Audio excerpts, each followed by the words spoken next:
Hindi po lahat ng ginagawa ng administrasyon para sa taong bayan ay pulos or pamumulitika.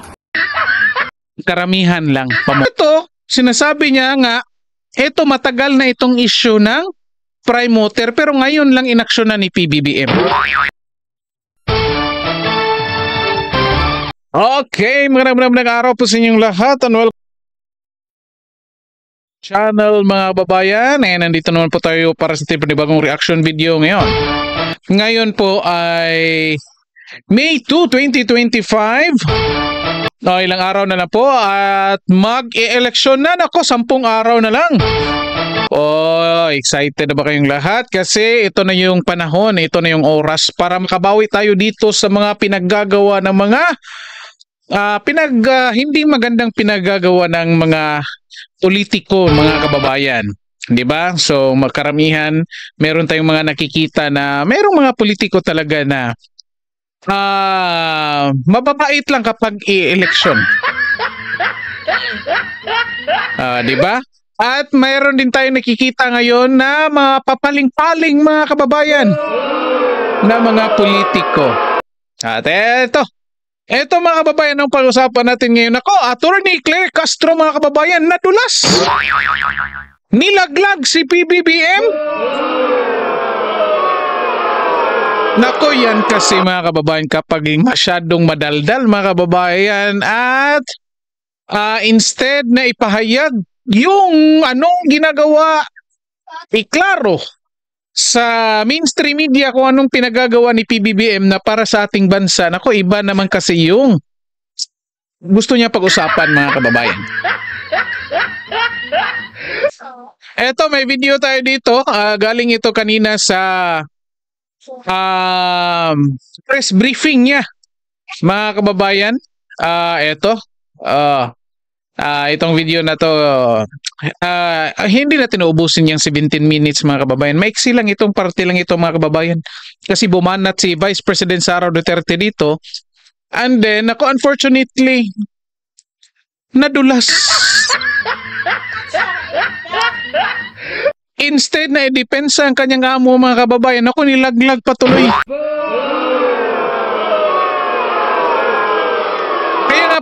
Kaya nga yung iba mga kababayan, ako honestly mga kababayan sa tingin ko mukhang hindi bagay yung trabaho ni UC Claire Castro, ano ba to? Castro dyan mga kababayan. Para sa akin kung si PBBM ay nag-iisip mga kababayan na para sa ikabubuti ng kanyang administrasyon, most likely ako, pwedeng hindi ito sisibakin, pwedeng ilipat lang ng ibang distrito, hindi, ibang department at iba na yung pagsasalitain. Pero mga kababayan, marami din mga ibang tao nagsasabi na dapat hindi palitan si Claire Castro. Bakit? Kasi siya yung perfect na taong para nandyan para maipakita kung anong tunay na mukha ng administrasyon na ito. Well, anyway, ito mga kababayan, may video tayo dito, pakinggan natin, maiksi lang ito, maiksing part lang ito, pakinggan lang natin kung anong sagot niya dito sa banat ni Vice President Sara Duterte mga kababayan. And then, stay tuned kayo hanggang sa huli kasi pag-usapan natin yung mga puntos na sinasabi niya dito. Okay? Kasi sa tingin ng iba, kung kayo ay nakikinig lang, hindi nyo ini-evaluate properly, most likely parang mapapahanga kayo dito kay Claire Castro mga kababayan. Pero kung titignan natin ng mabuti, nako. Well, anyway, bago natin i-play mga kababayan, paki-like and share po ng video natin. And then paki-subscribe din po sa ating channel. Okay, of course, sa lahat na nakapag-subscribe na, palakpakan tayo dyan. Ito, umpisa na natin. Ma'am, first po on VP Sara Duterte's comment regarding the prime water probe. Sabi niya po ay it's political and ginagawa lang daw po ito ng administrasyon dahil sa politika and dahil daw po rin sa kanyang endorsement kay senatorial candidate Villar. Ano po ang comment natin dito?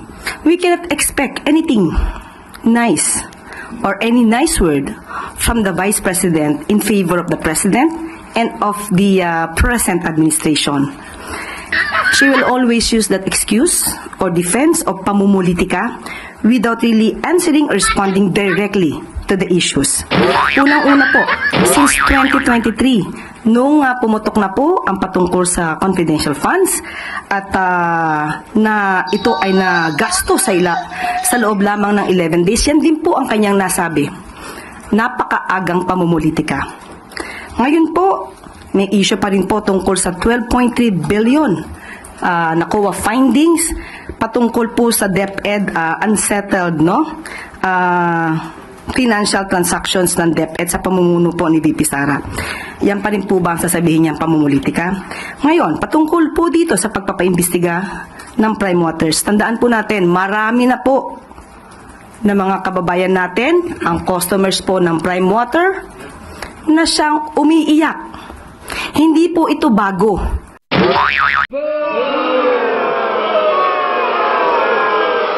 Hindi daw bago, mga kababayan. Bakit ngayon lang? Bakit ngayon lang? Bakit ngayon lang iimbestigahan? Oh, yan. Take note nyo dyan, yan mga kababayan. Later pag-uusapan natin yan. Pero of course, patuloy muna natin ito. Ayan, ha? Kaya po nakakapagtaka kung bakit hindi ito nasolusyonan sa nakaraang administrasyon. But anyway, namayagpag naman po ang Prime Waters noong taong 2018 sa panahon po ni dating Pangulong Duterte. At ang nais lang po na sana natin kung ano mang pakikipag-argumento po o pakikipag-diskusyon ng ating Vice Presidente, sana po ay i-level up po natin. Rason sa rason, datos sa datos, huwag gamitan ng masasamang salita or pagmumura. Tandaan natin, ang Prime Waters, ang Prime Water, ano man naging transaksyon nito, dahil umiiyak ang karamihan, dapat po talagang maimbestigahan. So wala pong pamumulitika ito. Hindi po lahat ng ginagawa ng administrasyon para sa taong bayan ay pulos or pamumulitika. Ulitin natin. Ano ngayon? Ano ngayon mga kababayan? Pakinggan yung mabuti, ha? Ng administrasyon para sa taong bayan ay pulos or pamumulitika. Ano Naging yung transaksyon nito, dahil umiiyak ang karamihan, dapat po talagang maimbestigahan. So wala pong pamumulitika ito. Hindi po lahat ng ginagawa ng administrasyon para sa taong bayan ay pulos or pamumulitika. Karamihan lang pamumulitika. Hindi naman talaga lahat. Yan yung mga kababayan. Sige, patuloy Kailangan natin. pong trabahuhin, obligasyon po ng gobyerno at ng Pangulo na tugunan ang lahat ng hinaing ng taong bayan. Yusek, we have a follow-up question from Pia Gutierrez, ABS-CBN. Anyway, stop na natin dyan mga kababayan. Sige, ito pag-usapan na natin ng mabilisan mga kababayan. Hindi ko lang alisin yung mukha ni Attorney Claire Castro dyan mga kababayan. Ito, unang-unang punto, pinpoint muna natin yung sinasabi niya mga kababayan na kung saan sinasabi na niya dito kay VP Sara Duterte mga kababayan na dapat iangat daw yung level ng argumento. Level up daw. Oh, dapat naka-level up. Rason sa rason. Datos sa datos. Yan yung sinasabi ni Claire Castro. Tanong natin ngayon. Kung balikan ninyo yung tanong. Bakit daw sabi ano daw comment ng Malacanang dito sa pahayag ni VP Sara regarding sa pag-imbestiga sa Prime Water ng mga Villar. Kasi sinabi ni VP Sara na ito ay pamumulitika kasi iniimbestigahan pagkatapos inendorso ni VP Sara si Camille Villar mga kababayan. Yat anong sagot dito ni Attorney Claire Castro mga kababayan? Sinagot ba niya directly? Again, gusto niya rason sa rason. 'Di ba? Datos sa datos. Anong sagot niya doon? Unang kasagutan niya, unang puntos niya, walang magandang lumalabas sa bibig ni Sara. Sa tingin nyo, rason to rason yan? Hindi ba pag-atake sa tao yan? At hindi doon sa rason na pernisinta ni VP Sara? I-comment nyo dyan mga kababayan. Ito, pangalawang puntos na sinabi niya. Oh, si Sara do, palaging nagsasabing pamumulitika. Kasi, pumutok daw yung issue doon sa confidential funds ni VP Sara. Ngayon, issue ba yan? Doon sa tinanong regarding sa pag-imbestiga ng Prime Waters? Or atake mo yan doon sa kay VP Sara? May comment yun dyan mga kababayan. Pangatlong puntos na pinalabas niya. Meron pa daw unsettled 12.3 billion yung sa DepEd under ni VP Sara. Again, rason sa rason, datos sa datos. Sa tingin nyo, may kinalaman ba dito ang 12.3 billion na sinasabi ni Claire Castro na unsettled funds ng DepEd doon sa pag-imbestiga sa Prime Water? Mga kababayan, kung gusto niya, rason to rason. Di ba? At ito pa, panghuli. Kasi nga naman daw na mayagpag na itong Prime Water sa panahon ni PRRD noong 2018. O, di ba? So saan dito sa mga sinabi niya ang gusto niya rason to rason? O isa lang, meron nga siyang sinabi na kung saan matagal na itong reklamo. Oh, eto nga ngayon mga kababayan, punto natin. Ito dito nadulas. Unang pagkadulas ni Claire Castro mga kababayan. Oh. Sabi niya ang issue sa Prime Water ay hindi bago.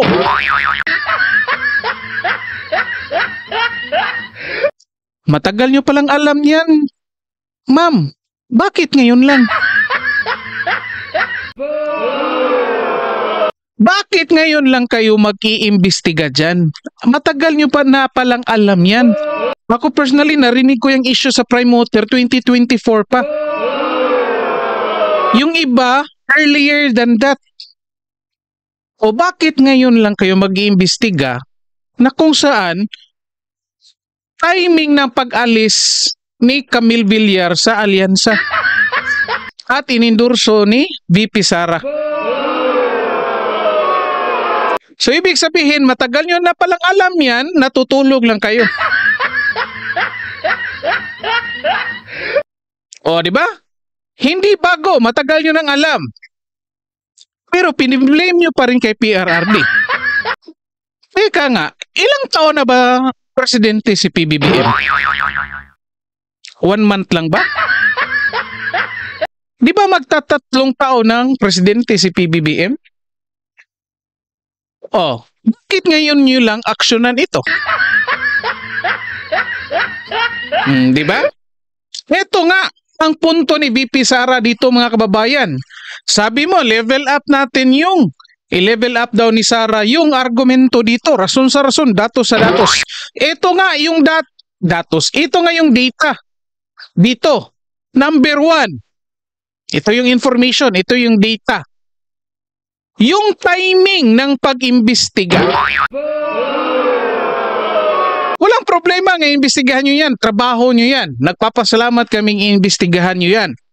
Pero dapat it's either nung pumutok yung issue na yan, which is matagal na, di ba? Yet ngayon lang. Yan nga yung information, yan nga yung data na pakomentan sa inyo kung bakit ngayon lang timing na umalis si Camille Villar sa alyansa. O di ba? Ito, rason sa rason, datos sa datos. Hindi ba yan klaro? O, yung timing na pag-investigate at ito. Data rin naman ito. Umalis si Camille Villar, inendorso ni VP Sara. Data din naman yan. Reason din naman yan. O bakit hindi mo sagutin na maayos? At ito pa, pag-implementa ng 20 pesos per kilo na bigas. Yung timing. Oh, data din yan. Information din yan. Yung 20 pesos per kilo na bigas. Data din yan na i-subsidize. Information din yan. Rason din yan yung pag-subsidize ng 20 pesos per kilo na bigas. Di ba? O bakit hindi yan yung sagutin na bakit ngayon lang? Sinabi nyo na, ito nga, unang pagkakadulas, hindi po ito bago. Ako, daldal kasi ng daldal, ayan, laglag tuloy yung Marcos administration dito. So, kahit sabihin natin matagal na yan, nakaupo si PBBM 2022. Dumaan ang 2023. Dumaan ang 2024. O bakit hindi sa mga taon na iyon inimbestigahan?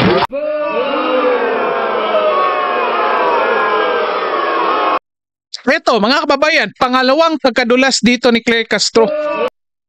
Oh, again, sinabi ko niya sa inyo, tandaan nyo. Ito yung sinabi niya. Hindi po lahat ng ginagawa ng administrasyon, lahat ay pulos pamumulutika. So, ibig sabihin, karamihan sa ginagawa ng administrasyon ay pamumulitika.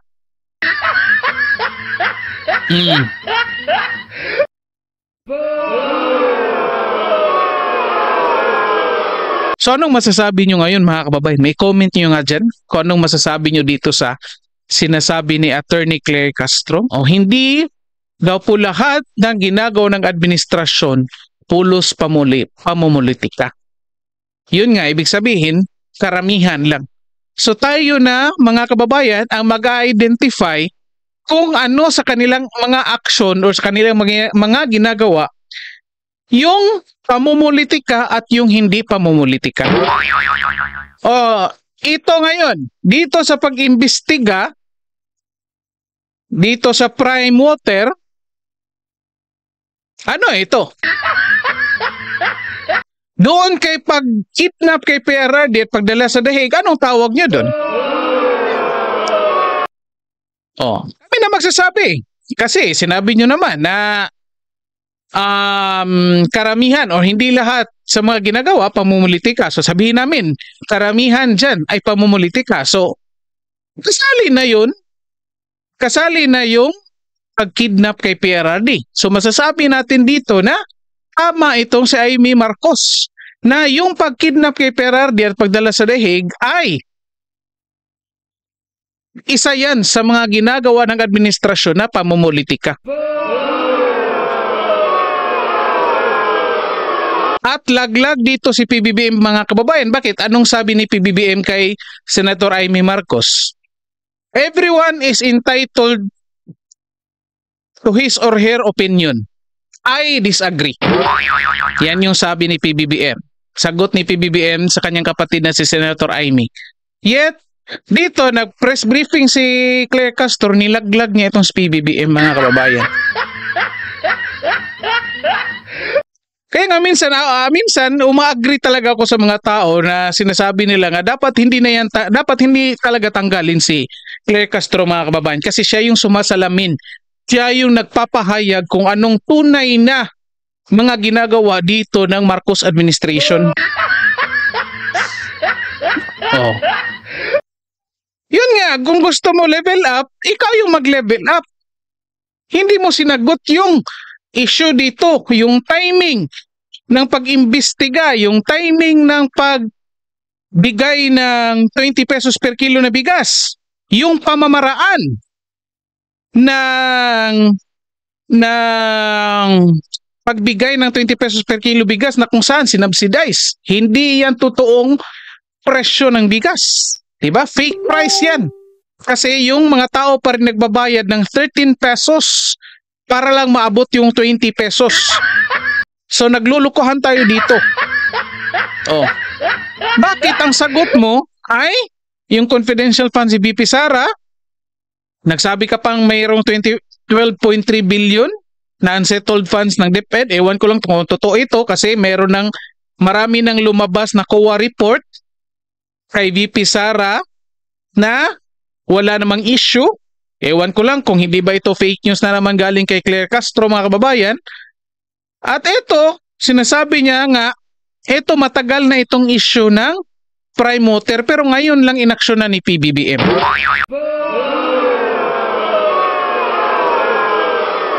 So dito mga kababayan, ako sirang-sira na si PBBM, ewan ko lang. Oh, kayo diyan mga pro BBBM na makakita ng video nito, comment nga kayo diyan, ano masasabi niyo dito kay Claire Castro? Ewan ko lang. Oh, well, expected naman yan. Mag-agree kayo. Paborito niyo to si Claire Castro eh. Ang gustong-gusto niyo itong tao na ito. Oh. Hindi niyo lang alam, sinisira na yung idol niyo na si PBBM, ito ni Claire Castro dito. Well, anyway, comment nga kayo dyan mga kababayan kung masasabi yun dito. And then of course, paki-like po and share ng videos natin. Hanggang dito na lang po muna tayo. And then paki-subscribe din po sa ating channel. Okay, maraming salamat sa lahat at magandang araw po sa inyo.